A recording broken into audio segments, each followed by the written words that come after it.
Good morning. मी सहाय्यक प्राध्यापक Sandeep Lokhande, arts and commerce college, Nagthane. आपण फायनान्शियल अकाउंटिंग या विषयाचे व्हिडिओ तयार करतोय. यामध्ये आतापर्यंत आपण सिंगल एंट्रीचे 5 व्हिडिओ तयार केलेत. पण 5 व्हिडिओ केल्यानंतर आपल्याला आणखी एक असा त्या ठिकाणी व्हिडिओ असा करावासा वाटतो, तो म्हणजे की आपण कमीत कमी व्हिडिओमध्ये आपल्याला सर्व टॉपिक हा कसा समजून घेता येईल सिंगल एंट्री ते आपण बघतोय. तर यामध्ये अकाउंटिंग ट्रान्झॅक्शन्स आणि डबल एंट्री सिस्टीम इफेक्ट हे जर का आपण बघितले तर सिंगल एंट्रीचं डबल एंट्री मध्ये कन्व्हर्जन करताना आपल्याला प्रॉब्लेम सोडवताना असेल किंवा तुम्हाला एमसीक्यू प्रश्न सोडवायचे असतील तर ते सोपे जातील.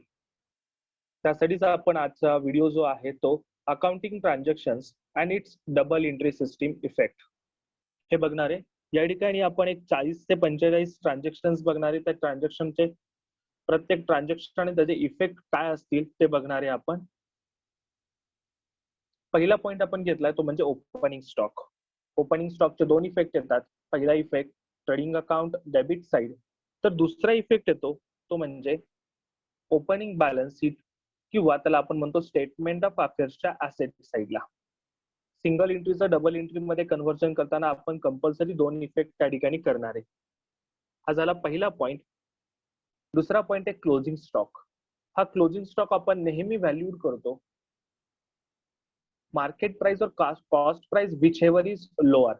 त्या दोन्हीपैकी कमी किमतीला जी किंमत कमी असेल त्याला आपण व्हॅल्यूड करतो. त्याचे इफेक्ट येत असतात ट्रेडिंग अकाउंटच्या क्रेडिट साइडला, तर दुसरा इफेक्ट येतो क्लोजिंग बॅलन्स शीटच्या ऍसेट साइडला. Debtors account opening balance. Debtors ही ऍसेट आहे. ऍसेटला बॅलन्स हा नेहमी डेबिट असतो, त्यामुळे ओपनिंग बॅलन्स डेटर्स अकाउंटच्या डेबिट साइडला. तर दुसरा इफेक्ट असणार आहे ओपनिंग स्टेटमेंट ऑफ अफेअर्सच्या ऍसेट साइडला, किंवा सोप्या भाषेत त्याला आपण म्हणतो opening balance sheet. Debtors account closing balance. Asset debit balance असतो नेहमी. ओपनिंग डेबिटला तर क्लोजिंग कुठे घ्यायचं आहे, क्रेडिट साइडला घ्यायचं आहे. आणि याचा दुसरा इफेक्ट घ्यायचा आहे आपल्याला क्लोजिंग बॅलन्स शीटच्या ऍसेट साइडला. नेक्स्ट पॉइंट आहे bills receivable account opening balance. ही सुद्धा बिल्स रिसिएबल एक ऍसेट आहे. ऍसेट असेल तर ओपनिंग बॅलन्स डेबिटला. पहिला पॉइंट तोच आहे bills receivable account debit side. दुसरा इफेक्ट कुठे येणार आहे तर ओपनिंग बॅलन्स शीटच्या ऍसेट साइडला. Bills receivable account closing balance. Account receivable bills रिसिएबलच्या क्रेडिट साइडला, तर क्लोजिंग बॅलन्स शीटच्या ऍसेट साइडला घेणार आहे आपण हा पॉइंट. कॅश और बँक अकाउंट ओपनिंग बॅलन्स. पहिला इफेक्ट ही सुद्धा ऍसेट आहे डेबिट साइडला कॅश और बँक अकाउंटच्या, तर दुसरा इफेक्ट ओपनिंग बॅलन्स शीटच्या ऍसेट साइडला. कॅश और बँक बॅलन्स त्याचा क्लोजिंग बॅलन्स असेल कॅश और बँक अकाउंटचा. ऍसेट आहे ओपनिंग डेबिटला तर क्लोजिंग क्रेडिटला, कॅश और बँक अकाउंटच्या क्रेडिटला तर क्लोजिंग बॅलन्स शीटच्या ऍसेट साइडला हा इफेक्ट येणार आहे दुसरा. Creditors account opening balance. Creditors liability आहे. ओपनिंग बॅलन्स हा येणार आहे क्रेडिट साइडला, तर याचा दुसरा इफेक्ट ओपनिंग बॅलन्स शीटच्या लायबिलिटी साइडला. क्रेडिटर्सचा क्लोजिंग बॅलन्स. क्रेडिटर्स अकाउंटच्या डेबिटला ऍसेट आहे लायबिलिटी आहे क्रेडिटर्स. ओपनिंग बॅलन्स क्रेडिटला तर क्लोजिंग बॅलन्स डेबिटला. दुसरा effect closing balance sheet liability side. Bills payable account opening balance. Bills payable liability आहे. लायबिलिटी असेल तर ओपनिंग बॅलन्स क्रेडिटला येणार आहे. तोच पॉइंट आहे पहिला बिल्स पेएबल क्रेडिट साइड. तर दुसरा इफेक्ट कुठं जाणार आहे ओपनिंग बॅलन्स शीटच्या लायबिलिटी साइडला. Bills payable account closing balance. Liability आहे ओपनिंग बॅलन्स क्रेडिटला तर क्लोजिंग बॅलन्स डेबिटला. पहिला इफेक्ट तोच आहे bills payable account debit side, तर दुसरा effect closing balance sheet liability side. Asset purchase on cash. Asset जर परचेस केली असेल आपण तर पहिला इफेक्ट क्लोजिंग बॅलन्स शीटला ऍसेट साइड मध्ये त्या ऍसेट मध्ये ती रक्कम ऍड करा. ती ऍसेट नसेल तर बॅलन्स शीटच्या ऍसेट साईडला स्वतंत्र पॉइंट ऍसेटचा लिहा. दुसरा effect cash account credit side, कारण कॅश आपल्याकडून जाणार आहे, कॅशला रूल लागू होतो. रिअल अकाउंटचा debit what comes in, credit what goes out. Next cash sales. Cash sales असेल तर कॅशचाच परत नियम इथं debit what comes in. Cash आपल्याकडे येणार आहे कॅश अकाउंटच्या डेबिटला, तर त्यावेळेस आपल्याकडून गुड्स जातात, याचा इफेक्ट आपण घेतो ट्रेडिंग अकाउंटच्या क्रेडिट साइडला. क्रेडिट सेल्स पहिला effect debtors account debit side. Debtors हे रिसिव्हर असतात, त्यामुळे डेटर्स अकाउंटच्या डेबिट साइडला. तर दुसरा effect creditors trading account credit side.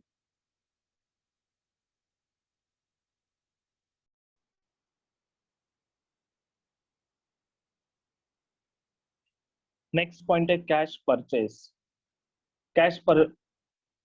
म्हणजे आपण परचेसेस करतोय कॅश वरती, त्या ठिकाणी आपल्याकडे गुड्स येणार आहेत तर कॅश जाणार आहे. पहिला effect trading account debit side purchases म्हणून, तर दुसरा इफेक्ट कॅश अकाउंटच्या क्रेडिट साइडला. पुढचा पॉइंट आहे क्रेडिट परचेसेस. उधारीवरती माल खरेदी केला असेल तर पहिला effect trading account debit side आणि दुसरा इफेक्ट येणार आहे creditors account credit side. Sales return यालाच आपण म्हणतो रिटर्न इनवर्ड.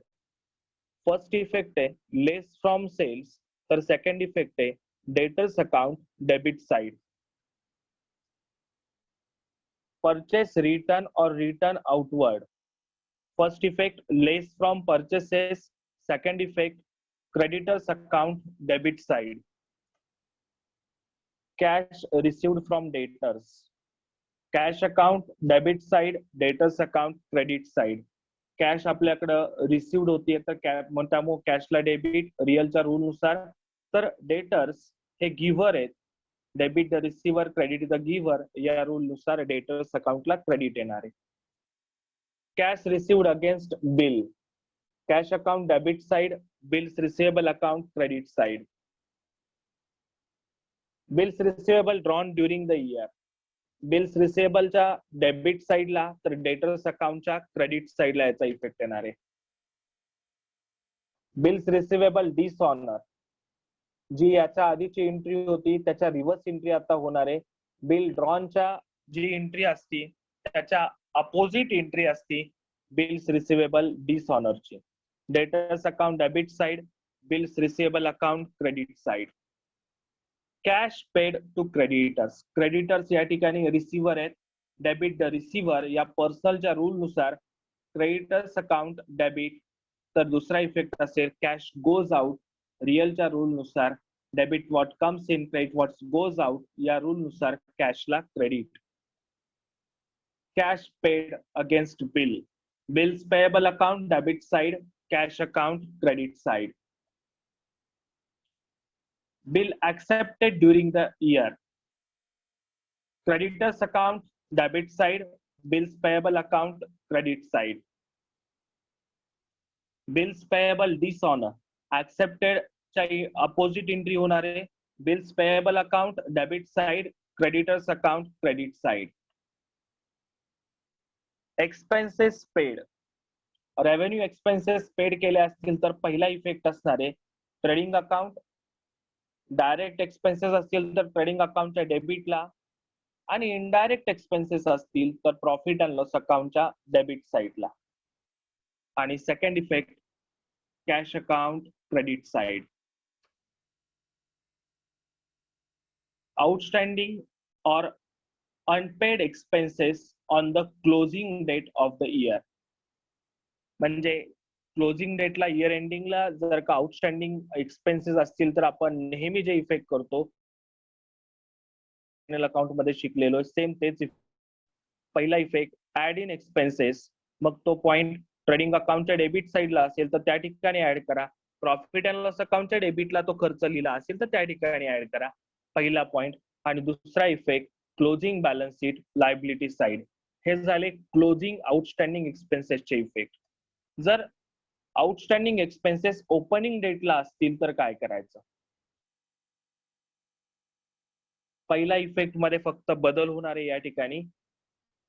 क्लोजिंग डेटचा आउटस्टँडिंग आपण ऍड करतो तर ओपनिंग डेटचा आउटस्टँडिंग आपण लेस करणार. आणि दुसरा effect opening balance sheet liability side. Next, prepaid expenses or expenses paid in advance or unexpired expenses on the closing date of the year. म्हणजे closing डेटचे prepaid expenses आहेत जे आपण नेहमी 11वी-12वी मध्ये इफेक्ट केले तेच इफेक्ट लेस फ्रॉम एक्सपेन्सेस आणि closing balance sheet asset side. Prepaid expenses on the opening date of the year. Closing आपण प्रीपेड काय करतो लेस करायचे, तर ओपनिंग काय केले जातात प्रीपेड एक्सपेन्सेस ऍड केले जातात.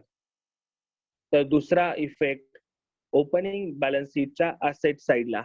आता प्रीपेड का ऍड करायचे, कारण मागच्या वर्षी तो आगाऊ खर्च पेड केला होता, तो कधीचा आहे, तो याच वर्षाचा खर्च आहे. मागच्या वर्षाचा क्लोजिंग तो या वर्षाचा ओपनिंग झाला, म्हणजे या वर्षाचाच खर्च आहे, मग तो या वर्षाच्या प्रॉफिट अँड लॉस अकाउंटला आपण लिहिणार. त्यामुळे तो ऍड केला जातो ओपनिंग आउटस्टँडिंग. तर क्लोजिंग आउटस्टँडिंग लेस का करायचा, कारण तो पुढच्या वर्षाचा आहे, त्यामुळे तो लेस केला जातो. त्याचा second effect opening balance sheet asset side. Next, amount of income received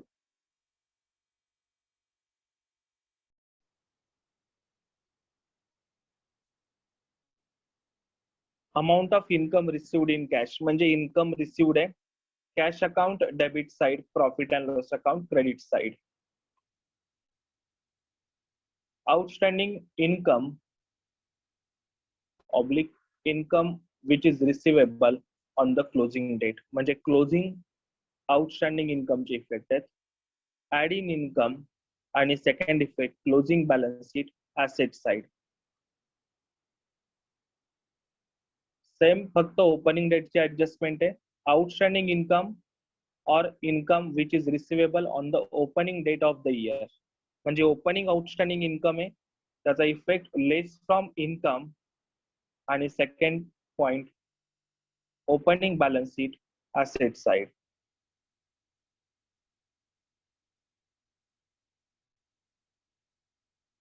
pre-received income or income received in advance on the closing date. Closing डेटला जर का प्री रिसिव्ड इन्कम असेल तर less from income closing balance sheet liability side.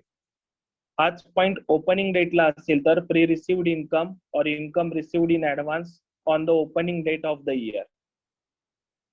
First point add in income, second point opening balance sheet liability side. Next, depreciation on asset, less from asset, second effect profit and loss account debit side.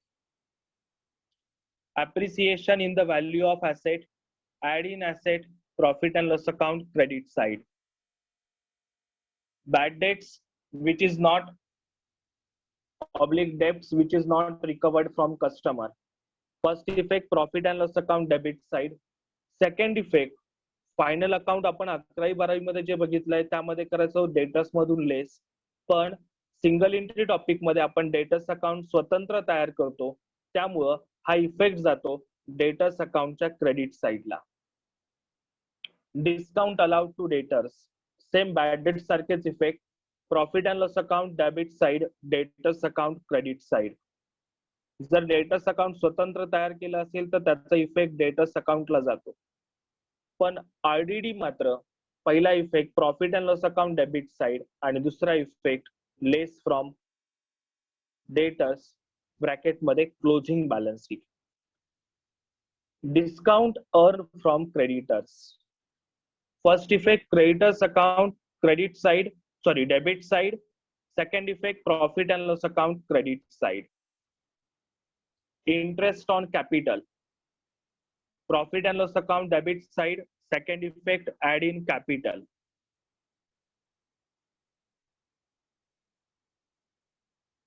Interest on drawing, first effect add in drawing और लेस from capital, दोन्ही पैकी कोणताही करू शकतो आपण. आणि second effect profit and loss account credit side. Goods withdrawn bye businessman for personal use. म्हणजेच या ठिकाणी ह्याला आपण म्हणतो goods taken for personal use. Drawings म्हणतो आपण त्याला. First effect less from capital. Second effect goods आपल्याकडून जातात आहे म्हणून ट्रेडिंग अकाउंटच्या क्रेडिट साइडला. Goods distributed as free sample. First effect profit and loss account debit side. Advertisement साठी आपण फ्री सॅम्पल्स डिस्ट्रीब्यूट करतो. First effect profit and loss account debit side. त्यावेळेस आपल्याकडून गुड्स जातात परत ट्रेडिंग अकाउंटच्या क्रेडिट साइडला. दुसरा effect uninsured goods lost by fire or theft or stolen away. म्हणजे मालाचं नुकसान झालं असेल, आग लागली असेल, चोरी झाली असेल किंवा आणखी काही कारणास्तव. पहिला effect profit and loss account debit side loss म्हणून. तर दुसरा इफेक्ट आपल्याकडून गुड्स गेलेले आहेत ट्रेडिंग अकाउंट क्रेडिट साइड. सर्वांचे मनपूर्वक धन्यवाद. आपण हा व्हिडिओ व्यवस्थितपणे बघितला असेल तर आता जी परीक्षा होणार आहे ती MCQ स्वरूपात होणार आहे. त्याचे उत्तर तुम्हाला लिहायला या व्हिडिओच्या आधारे मदत होईल. त्यासाठीच हा व्हिडिओ तयार केलाय. एकूण 48 ट्रान्झॅक्शन्स आपण या व्हिडिओमध्ये बघितले. हे सर्व याचे 2 इफेक्ट तुम्हाला समजले असतील असं आपण त्या ठिकाणी समजूया. काही शंका असतील तर आपण डिस्कशन सेशन मध्ये त्याच्यावरती चर्चा करूया. सर्वांनी घरी राहा, सुरक्षित राहा. हा व्हिडिओ चांगला वाटला असेल, समजला असेल तर तुमच्या इतर मित्रमैत्रिणींना सुद्धा पाठवा आणि चॅनल सबस्क्राईब करा. धन्यवाद.